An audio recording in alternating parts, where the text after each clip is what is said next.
Hello and welcome to Fanfiction Analysis with Emma Ivelli. I'm Emma Ivelli and this is my possessed computer V. V? Timestamp it. Go there if you want to skip to the leading. Universe Falls. Just Universe Falls. For those that don't know, Universe Falls is a Gravity Falls Steven Universe crossover. It's so popular that it's become a franchise in and of itself. Seriously, go to the Gravity Falls Steven Universe section of fanfiction.net and see just how many spin-offs and recursive fics there are. With so many fanfics, alternate universes, and other things going on, of course I have to cover it for this show. But with it just reaching the halfway point, it's nowhere near completion. So, leading this time. So, still upset about this bites? What does that mean? This fanfic is very popular, not to mention very good. That's not true. That's ridiculous! If anything, I'm her senpai. I joined fanfiction.net 6 years before she did. Not to mention, I started my popular Gravity Falls crossover to Tiny Falls before she started Universe Falls. Anyways, let's get started with the leading. Prologue. Welcome to Gravity Falls. Oregon,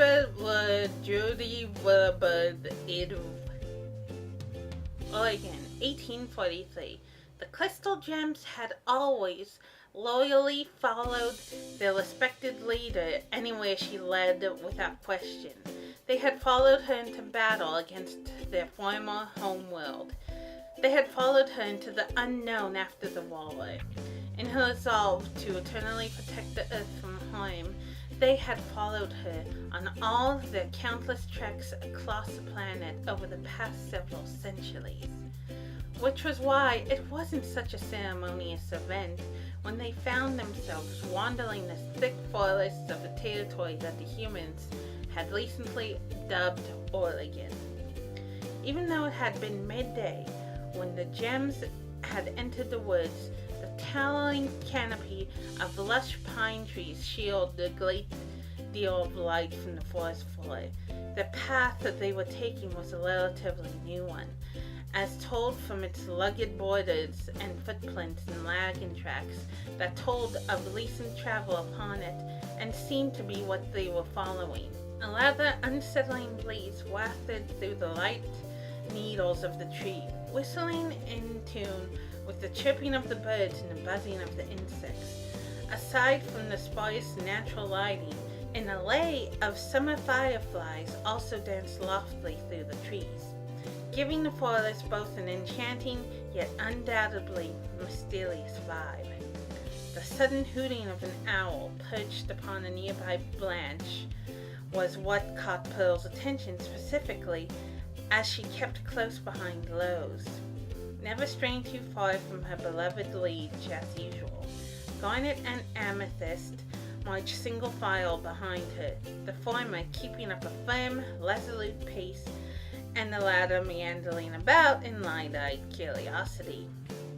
Pearl herself, at a long last, tore her eyes away from Lowe's cascading pink ringlets in front of her, to the eerie, low lighting of the woods all around them. A frown crossing her features as she tried to reason what purpose their esteemed leader had in bringing them to such a seemingly empty place. Pearl quickened her pace a bit to keep up with Lowe's, her lithe legs not missing a step as she held her hands close to her, trying her best not to let her worry show. And yet she couldn't help but feel apprehensive all the same. Pearl had always been one to err on the side of caution in most situations, her carefulness and precise nature often being both a strength and a weakness, depending on the task at hand. Yet even with her fretful traits aside, the white gem had picked up on the obvious. Something strange was about these words, something that she couldn't quite pinpoint. Neither her nor the other gems could easily admit to sensing the presence of any low gem monsters in the area, which was what their usual targets were. But even if that was the case, then why were they even wandering this far place away from human civilization in the first place? Lowe's, Pearl finally spoke up, unable to keep her bubbling curiosity any longer. She reached up a hand towards her superior's shoulder, but she quickly retracted it as a spike of the usual excitement and nervousness that came along with so much as even touching her illustrious Lowe's cords ran through her. Are you sure we're heading in the right way? We've been wandering these woods for hours and we haven't spotted a single sign of, well, whatever we're supposed to be looking for. We're heading in the right way, Lowe's assured her in her silky, melodic voice, her tone unusually serious as she kept her sight solely on the path ahead. I can feel it.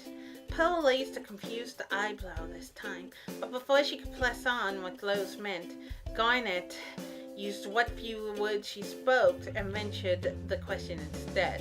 Feel what? She asked, her tone as stoic as calm as usual. We're close, Lowe said, hiding the small hint of apprehension in her tone, as well as her luxurious curls twisted gracefully as she walked. Of course you all remember me telling you about the rumors of anomalies that humans in this part of the continent have been spreading around? Well, I have reason to believe we're heading towards the source of such strangeness. Anomalies? Amethyst spoke up, her tone emanating her obvious confusion.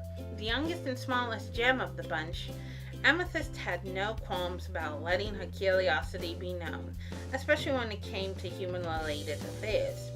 After all, humans were such fascinating, often hilarious creatures. Spectating them was something of a sport for the small purple gem. As in gem monsters? Lowe shook her head, taking in a deep breath as her dark eyes scanned the forest ahead, feeling the chill on the wind even more than her companions did.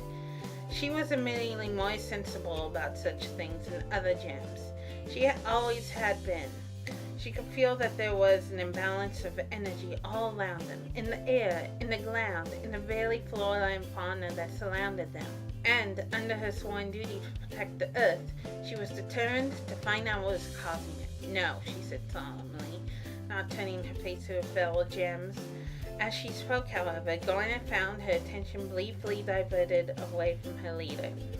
Amethyst sauntered past the taller gem casually, while she stopped for a brief moment, her head turning with the breeze as it blew past her.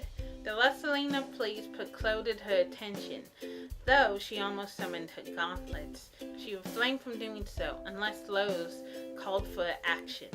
But even so, Garnet hid her own bewilderment well underneath her glasses as she noticed the lone pine tree, picking out of the woods amongst the countless others. The tree had been a long time withering, no longer fostering any pine needles, but rather decaying little branches that rustled with almost melodious wind. However, what caught Garnet's eyes the most was the visage that was crudely carved into its dead bark. It was a triangle, large and lonely amidst the rest of the peeling wood, a piercing round eye marked to its center. Though Garnet has never been one for superstitions, even she couldn't deny that she felt a small shiver run through her form as she felt its strange scrutiny almost physically, even if logic determined such a thing absurd. What wasn't absurd, however, was the fact that Lowe's beliefs seemed to be proven true upon seeing the lone word painted underneath the triangle in large, rugged, blood-red letters. Beware! Garnet kept her focused gaze on this disturbing sight as Lowe's went on, her words echoing with the warning on the tree. I fear that something more sinister lurks around here, she said, keeping her professionalism up despite even her ominous words. Upon hearing such troubling information, Amethyst turned her glance towards Garnet behind her, who still had her gaze fixed upon the tree that was just out of the purple gem's line of sight. "Hey, Garnet," she asked, her voice but a whisper, as she looked at the towering gem expectingly. "You okay? You look like you've seen a ghost or something." Garnet was quick to turn her attention back towards the rest of the group at this. Thankfully, Pearl and Rose were still on the move, the white gem softly whispering her concerns to their leader all the while. That was a good thing. After all, whatever the warning on the tree meant, the tall gem was almost certain that Rose knew something about it. Perhaps it was even related why she brought them here in the first place. Which was why Garnet saw no need to make Amethyst, who was much more carefree and innocent, having not fought in the gem war, worry about a warning that, as she tried to cautiously reason, might not even have any bearings. "It's nothing," she said glibly, yet easily, picking up the pace as she walked on and left the marked tree behind. Amethyst let out a huffy sigh of disappointment, knowing that she was often left out of the loop because of her relative youth compared to the other crystal gems, but at the same time she let it go, pressing on close behind Garnet. However, it was only a few moments later that the entire line came to a sudden halt behind Rose. The pink gem stood before what looked to be a mere wall of trees, yet clear, crisp daylight was peeking out from behind them. "Gems," she spoke, her voice soft yet careful as she addressed her wards. Garnet, Amethyst, and Pearl all held their breaths, anxiously waiting whatever she had to tell them. Rose's full pastel lips pursued into a frown as she took another small step forward, placing her hand against one of the trees as she strained her eyes to look at whatever lay beyond them. All three of the gems could hear their leader take in a sharp breath, something that put them even more on edge than the ominous atmosphere of the darkened forest did. "What?" Pearl asked in a breathless whisper, finally waking up the nerve to place her hand on Rose's shoulder. "What is it, Rose?" "What do you see?" "A town," Garnet spoke for Rose, not even needing to look through the tree line thanks to her special abilities and foresight. "Yes," the pink gem confirmed with a small nod, pushing aside a branch that was blocking both their path and their view. Rose was the first to pass through the small hole out of the forest she had made, and though the other gems were a bit more uncertain, they eventually followed suit after her. "We're here," Rose said resolutely as they stood on the other side of the woods, now drenched in the golden sun of the Oregon afternoon instead of the eerie shadows of the forest. The air was much more natural and refreshing here, laced with the sweetness of summer and the hints of what felt like a new beginning. All four gems stood upon a high hill that was slanted down into a vast open valley. Expectedly, the entire area was awash in trinkets of pine trees, which the gems have grown used to seeing on the exploration of Oregon thus far. However, what attracted them most to attention was the dual cliffs on the far edge of the valley, a few miles away from their position. The imposing cliffs stood adjacent to each other, towering over the high valley that was nestled in their large shadows.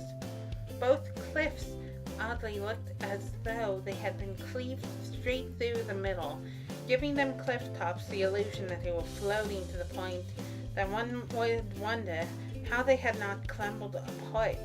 A large waterfall cascaded down from the far side of the light cliff into a large pristine lake, which was fed by a twisting river that snaked through the valley.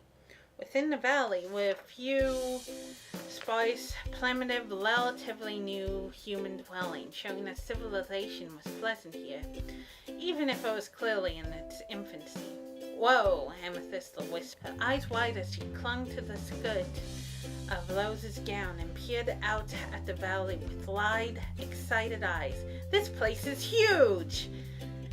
"This is it?" Pearl asked, frowning caustically as she surveyed the area, unimpressed by the small human settlement before them.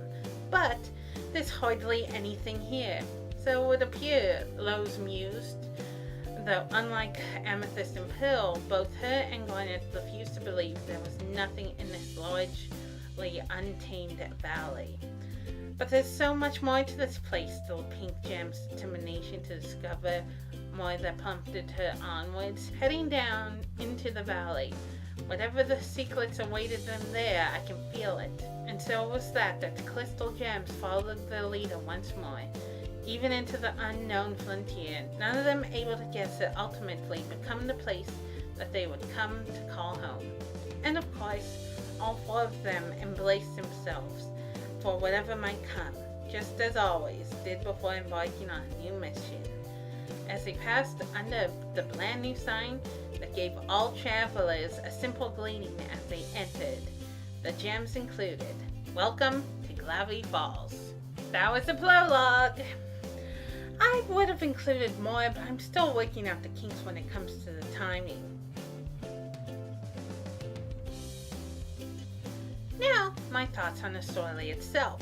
This is a very good story. The two worlds are blended extremely well, and the character interaction is amazing. For example, Stan and Amethyst are very good friends, and often engage in wacky hijinks. Plus, a lot of the ideas Minigen has come up with are so awesome. While it is a very good story, I have come to realize something. It's good, but it's not read it off your phone Walt Disney World good. A lot of the time, the story sticks to canon. And because of that, it doesn't always work. A good example of this would be The Cool Kids, a chapter that takes stuff from said episode of Steven Universe and combines it with the inconveniencing from Gravity Falls. The two episodes, while they do have similar themes, they don't really mesh well together. And what you get is two separate events happening at once that just feel like they were taped together. But I do admit, Minigen is getting better at it. A good example of this is, ironically, Joyride, which takes the elements from said Steven Universe episode and combines them with the Gravity Falls episode, The Love God. It did a much better job at blending the two episodes. The Love God? I think that's my least favorite Gravity Falls episode. But it took out what was bad about the episode, left in what was good, and came up with a really sweet way for Lobby and Tambly to hook up. Is it a perfect story? Of course not. Is it really good? Oh yeah. And thanks to some spoilers that Minigen has already given out, we know that this story is going to get even more creative as it goes along.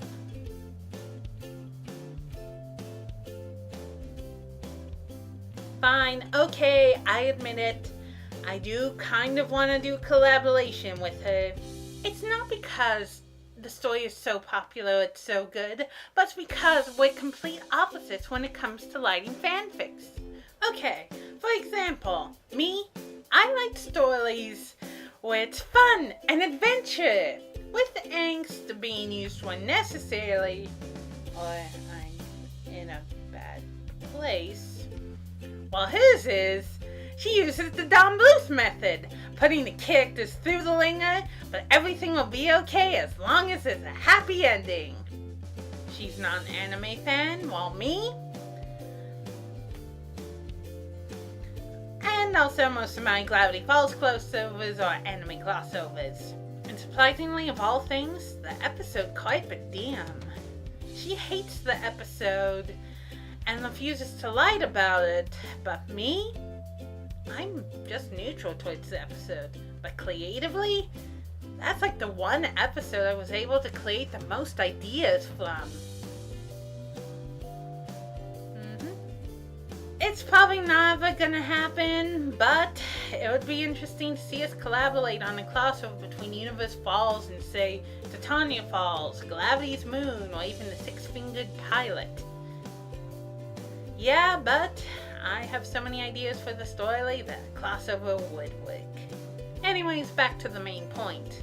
If you're a Gravity Falls and Steven Universe fan, and on the off chance you haven't somehow read it yet, I recommend go reading it.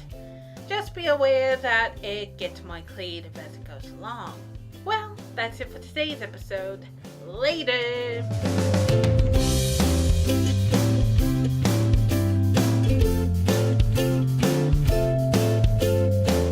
To leave a like, share, subscribe, and hit the bell icon. Also, support me on Patreon. The link is in the description.